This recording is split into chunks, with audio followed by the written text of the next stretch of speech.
Shalom, selamat pagi. Biarlah kiranya Tuhan tetap menjadi perlindungan dan pertolongan dalam hidup kita hari lepas hari. Kita menjadikan dan mempercaya bahwa Tuhan tidak pernah membiarkan kaki kita goyah. Penjaga kita tidak pernah tertidur. Dan biarlah kita selalu menjadikan Tuhan sebagai naungan di sebelah tangan kanan kita. Dan Dia berjanji matahari tidak akan menyakiti kita pada waktu siang atau bulan pada waktu malam. Tuhan menjaga keluar masuk kita. Tuhan menjaga nyawa kita. Dan pagi hari ini kita akan belajar dari topik tentang kata yang kedua yang sama adalah aku tahu. Kesadaran akan Allah Maha Tahu menghindari kita dari perbuatan yang tersembunyi, dari hal-hal yang licik dan tidak jujur dalam kehidupan. Saya ulang sekali lagi. Jadi kesadaran akan Allah Maha Tahu, ketika saudara menyadari, sadar Allah itu adalah Maha Tahu, itu menolong menghindari kita dari perbuatan yang tersembunyi, perbuatan-perbuatan yang licik, perbuatan-perbuatan yang tidak jujur dalam kehidupan kita. Kebenaran itu akan membawa kita menjadi pribadi-pribadi yang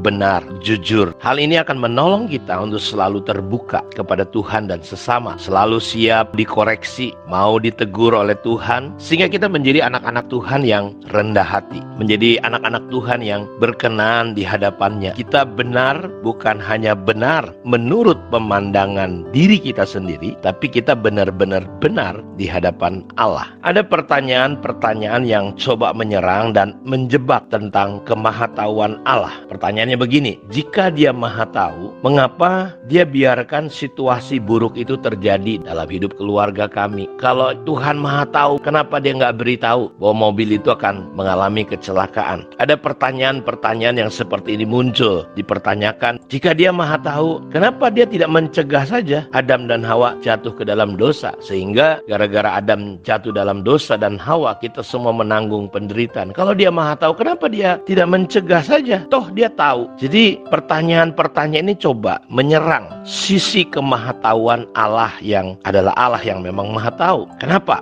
Dia tidak mencegah? Apa Dia tidak tahu kalau Adam dan Hawa akan melakukan dosa? Kan Dia bisa melakukan tindakan-tindakan pencegahan. Kenapa Dia biarkan? Pertanyaan-pertanyaan ini sebenarnya sedang coba menyerang dan menjebak cara berpikir yang benar tentang Allah yang Maha Tahu. Tetapi dalam masalah keputusan, Allah memberi pandangan. Dia juga pasti berbicara ketika kita mau bertindak salah. Hati nurani kita pasti berbicara. Allah Maha Tahu, tetapi manusia punya kuasa dalam memutuskan apa yang dia mau pilih, baik itu benar atau jahat atau yang berdosa. Karena setiap hari Alkitab berkata Tuhan menghadapkan kepada kita kehidupan atau kematian, kutuk atau berkat. Dalam kitab Ulangan 30 ayat 19-20, aku memanggil langit dan bumi menjadi saksi terhadap kamu pada hari ini. Kepadamu kuperhadapkan kehidupan dan kematian, berkat dan kutuk. Pilihlah kehidupan supaya engkau hidup. Tuhan mengatakan pilihlah. Dia tidak memaksa, tapi Dia menganjurkan. Pilih kehidupan supaya engkau hidup, baik engkau maupun keturunanmu. Dengan mengasihi Tuhan Allahmu, mendengarkan suaranya dan berpaut padanya, sebab hal itu berarti hidupmu dan lanjut umurmu untuk tinggal di tanah yang dijanjikan Tuhan dengan sumpah kepada nenek moyangmu, yakni kepada Abraham, Ishak dan Yakub, untuk memberikannya kepada mereka. Jadi justru ketika kita memiliki cara pandang dan pemahaman bahwa Allah itu Maha Tahu, itu menolong kita. Menolong untuk apa? Untuk kita mengambil keputusan yang benar, yang tepat. Karena setiap hari kita diperhadapkan. Setiap saudara bangun tidur, saudara diperhadapkan. Saudara pilih marah, pilih tenang, saudara pilih berkat atau pilih kehidupan, saudara pilih hidup benar, hidup suci, atau saudara hidup berdosa, hidup najis. Itu pilihannya ada pada saudara. Nah, dengan saudara memahami kemahatauan bahwa Allah itu Maha Tahu, itu justru menolong kita.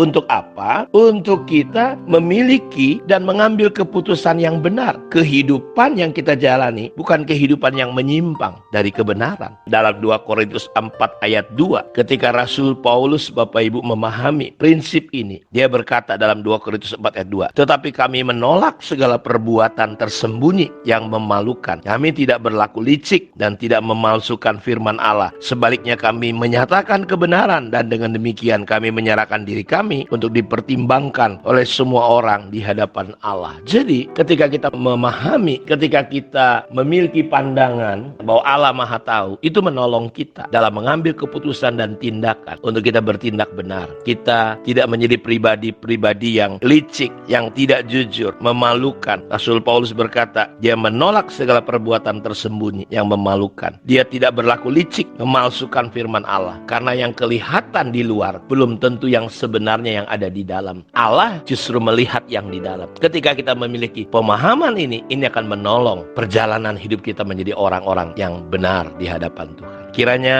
Tuhan memberkati kita. Shalom.